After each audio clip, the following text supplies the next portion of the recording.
안녕하세요. 네, 안녕하세요. 네, 위원님, 간밤 뉴욕 증시는 애플이 흔들리면서 나스닥 지수를 중심으로 하락세를 나타냈습니다.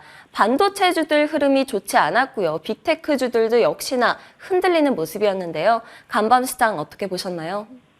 네, M7 주식들이 대부분 1, 2% 정도 하락하면서 기술주 중심으로 하락을 보였습니다. 다우지수 쪽에서도 암젠이나 머크, 유나이티드 헬스 같은 제약주들 중심으로 상승을 보였고, 반면에 나이키, 비자 그리고 기술주들은 대부분 하락하는 모습을 보였습니다.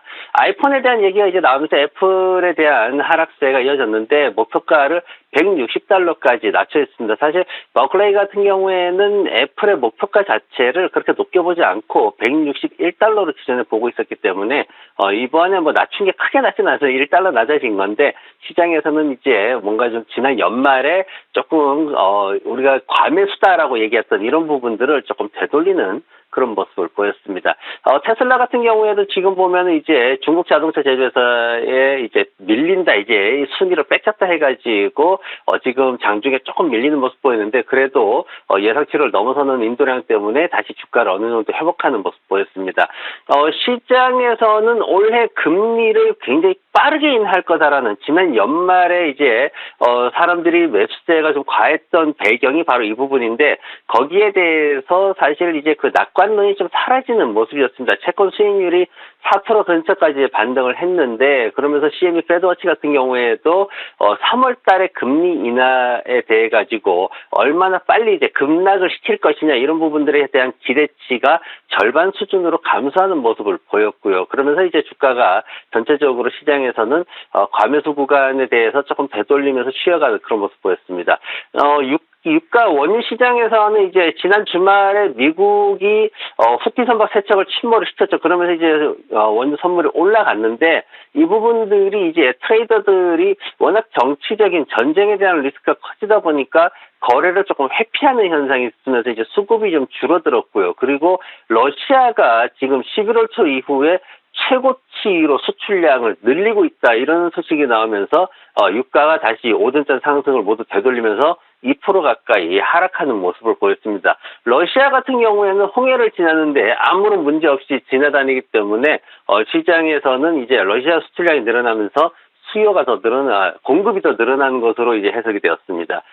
비트코인 관련해서 비트코인 가격은 좋아가지고 잘 올라갔는데, 문제는 코인베이스 같은 경우에는 주가가 10%나 급락을 했습니다. 코인베이스는 지난 일주일 사이에 두 번에 걸쳐가지고 약 $1,200만 미확인 계좌 자금 이체가 코인베이스로 유입이 됐습니다. 그러다 보니까 금융당국이 이를 주시하고 있다, 이렇게 소문이 퍼지면서 주가가 급락하는 모습 보였고, 2024년 첫 거래일에 이제 마이너스로 출발을 했습니다. 2023년도 연말 크리스마스 전후로 한 연말장을 조금 흥분을 가라앉히는 쪽으로 이렇게 방향을 잡은 것 같습니다. 네, 그렇다면 간밤 있었던 이슈들 헤드라인들 통해서 확인해 보겠습니다. 먼저 첫 번째 헤드라인입니다. 11월에 미국의 주택 건설이 안정세를 보였다. 부동산 경기가 살아나나라는 헤드라인입니다. 어떤 내용일까요? 네, 미국의 경기 회복과 관련해서 금리 인하가 시작이 되면은 주택 시장이 빠르게 회복될 것이다. 지금 부동산 시장에서는 그렇게 스토리를 짜고 있는데, 미국의 건설 지출이 전월 대비해서 0.4% 증가했다라는 데이터가 나왔습니다. 그런데 이제 여기에 세부적으로 보면은 단독주택 건설하는 부분이 이제 2.9%로 굉장히 크게 증가를 했습니다. 이제 모기지가 7% 아래로 떨어지는 이런 상황들이 지금 주택 시장을 좀 활성화시킬 것이다, 이렇게 예상이 되고 있고, 다세대 주택 물량이 좀 늘었다라는 그런 얘기가 나왔습니다. 그런데 공급이 너무 많아지다 보니까 지금 건물들, 상가들 이제 공실률이 2년 반 만에 최고 수준으로 뛰어 올랐다라는 얘기도 나오고 있습니다. 그리고 공장 같은 민간 비주거 구조물들에 대해서도 소폭 증가하는 모습이 있었는데, 이런 것들은 바이든 정부에서 이제 재정 지출을 강화하면서 반도체 관련해가지고 좀 더 지원을 확대하고 있기 때문에 이런 부분들에서 좀 더 건설이 늘어나는 이런 모습을 보였습니다. 업종별 이슈도 살펴보겠습니다. 모더나가 매출 성장 지속 기대감에 주가가 급등세를 나타냈습니다.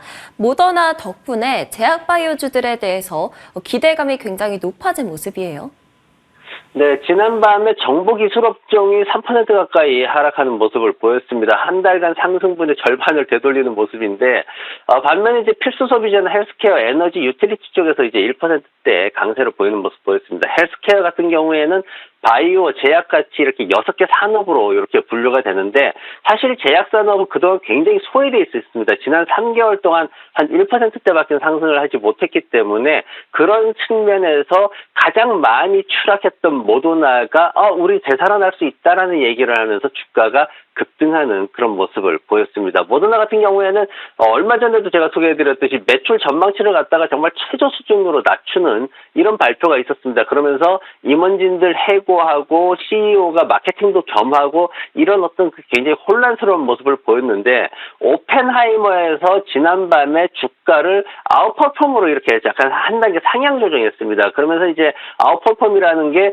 그래도 시장보다는 조금 낮게 성과를 낼 수 있을 것이라는 의미를 가지고 있기 때문에 시장에서는 다시 주목하는 모습을 보였고, 그 내부적인 어떤 구조 조정이나 이런 것들을 통해 가지고 앞으로 매출 성장이 2025년에도 추가적으로 더 가능하다. 2024년 지나면서 2025년까지도 이제 추가 상승이 가능하다. 이렇게 평가가 됐습니다. 그러면서 이제 나온 얘기들이 전반적으로 연구개발 비용도 줄이고 이러면서 수익률도 더 높아질 것이다. 이렇게 얘기가 나왔습니다. 그러면서 이제 시장에서는 이 모더나에 대해서 좀 더 기대치를 많이 올리는 그런 모습을 보였습니다. 네, 다음 이슈도 확인해 보겠습니다. ASML이 대중국 수출을 일부 중단한다는 소식이 들려왔습니다. AI칩 관련된 기업들의 주가도 하락을 했는데요. 간밤 반도체주들이 하락세를 나타낸 게 이 ASML 때문이라고 볼 수도 있는 건가요?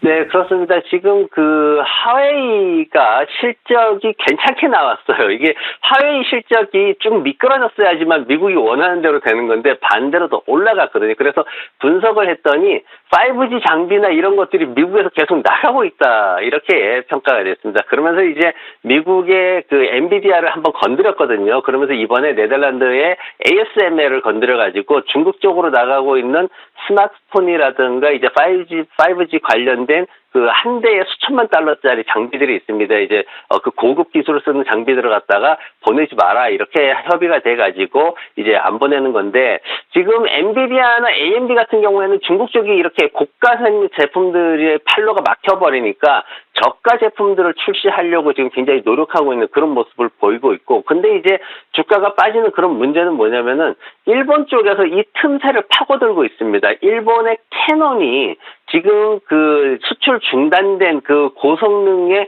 고가의 제품을 갖다가 기술을 개발했다, 제품을 개발했다, 이렇게 지금 지난 10월 달부터 얘기를 하고 있기 때문에 지금 미국의 제재가 길어지면은 일본의 캐논이 반사적인 이익을 받을 수밖에 없는 그런 상황으로 진행이 되고 있습니다. 그러다 보니까 미국 시장에 이렇게 미국에서 활동하고 있는 기업들은 상대적으로 제재로 인해 가지고 주가가 떨어질 수밖에 없는 그런 상황이고, 캐논 같은 경우에는 오히려 주가가 하락장에서도 잘 버텨주는 모습을 보였습니다.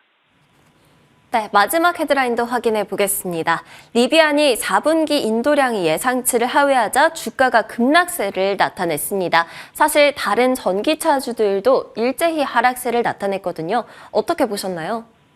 네, 리비안이 사실 계속해서 납품량을 갖다가 올려서 그렇게 잡았습니다. 그래서 전기차 시장에서 수요가 줄어들 거다라고 예상을 하고 있는데 왜 리비안은 계속해서 올리는가를 봤는데, 올해 전체적으로 봤을 때는 예상치보다 약간 3,000대 정도를 더 이렇게 배송한 것으로 그렇게 나타났습니다. 근데 이제 4분기에 배송한 거가 이제 시장에서 예상했던 그 수준에 머물렀다 그래가지고 조금 부정적인 평가를 받았고, 그리고 전반적으로 지금 전기차 제조 회사들이 그 배송이나 이런 것들에 대해서 더 좋은 성과를 발표를 하고 있는데도 불구하고 지금 니오나 시스코도 7%대 하락했고요. 베트남 전기차 빈베스트 같은 경우에도 15%나 급락을 했거든요. 그 이유는 뭐냐면은 배송을 늘려가고 있는 가운데도 시장에서 이 회사들이 수익을 제대로 실현하지 못하고 있다는 부분이 굉장히 걸림돌로 작용을 하고 있습니다. 그러다 보니까 수익을 내고 있는 테슬라는 잘 버티지만 그 외의 기업들에 대해서는 실망 매물이 계속해서 늘어나고 있는 모습을 보이고 있습니다.